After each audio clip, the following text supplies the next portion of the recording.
Close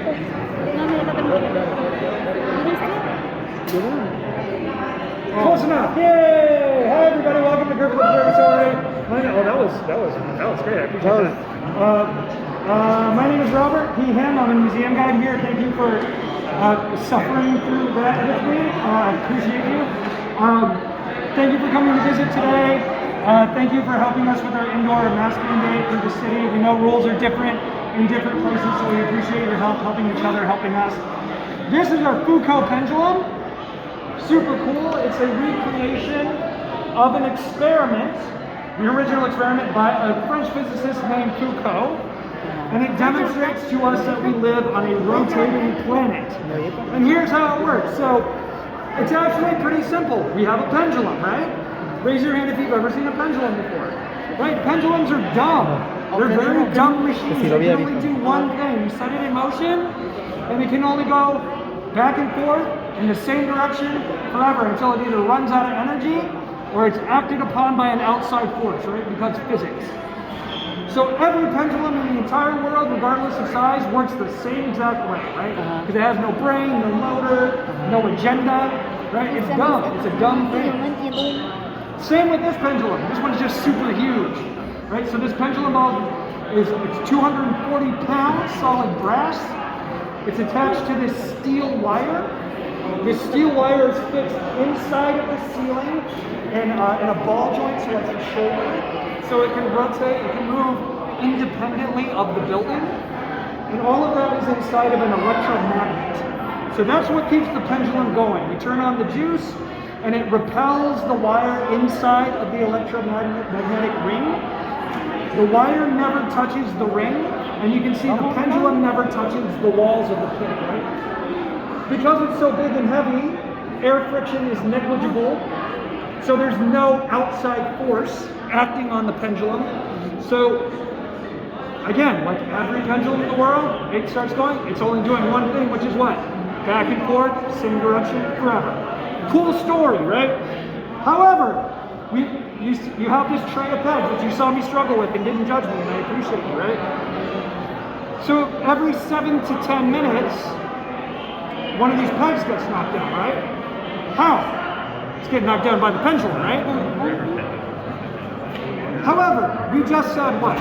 Pendulums move back and forth in the same direction forever, right? But the pegs get knocked down in sequence across the tray. How is that possible? If the pendulum is only going back and forth in one direction, right?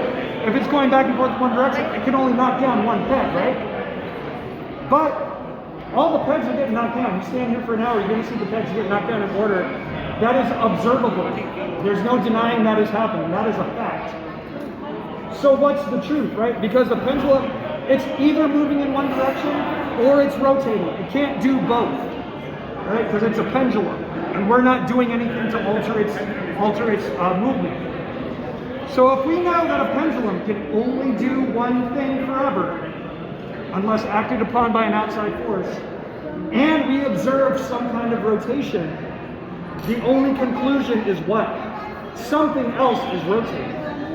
The only other thing in this experiment that can be rotating is the Earth and everything around the pendulum, right? Because otherwise, no pegs would fall. Only one peg would fall, and that would be it. That would be the experiment.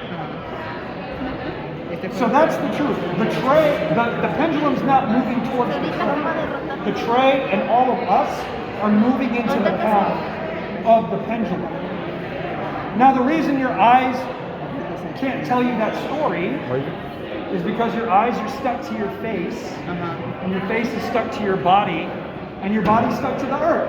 And as this huge, the Earth is enormous, and we're very, very tiny, so as it's rotating, we can't feel it. It's happening right now, but we'll never be able to feel it. And because we're also stuck to the Earth, we also can't see it.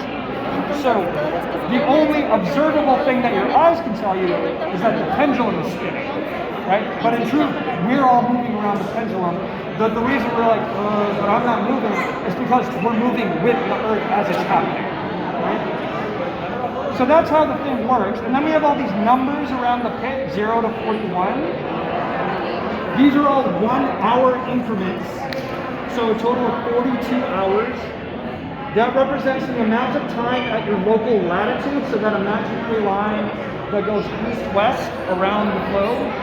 At our local latitude in Los Angeles, which is like 38 degrees, it takes 42 hours for the Earth to make a full rotation. That's the full period around the pendulum, or for your eyes to see the pendulum, right? The trick of your eyes to see the pendulum go all the way around the pin.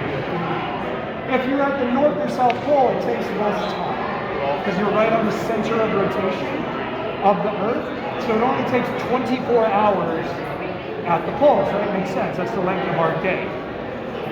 So as you get closer and closer to the equator, it takes longer and longer and longer. So the numbers change. Once you get to the equator, so the planet's doing this, and then the pendulum, I can't do them both at once because I'm done with it. The pendulum is doing this, so it's swinging perpendicular to the rotation of the planet. So the pendulum will still swing, but you will never observe any rotation because the period is too long. You cannot observe any rotation in your own lifetime at the equator, right? It just takes too much time, right? The pendulum will still swing, but the experiment doesn't really work. So that's it. That's our protocol pendulum.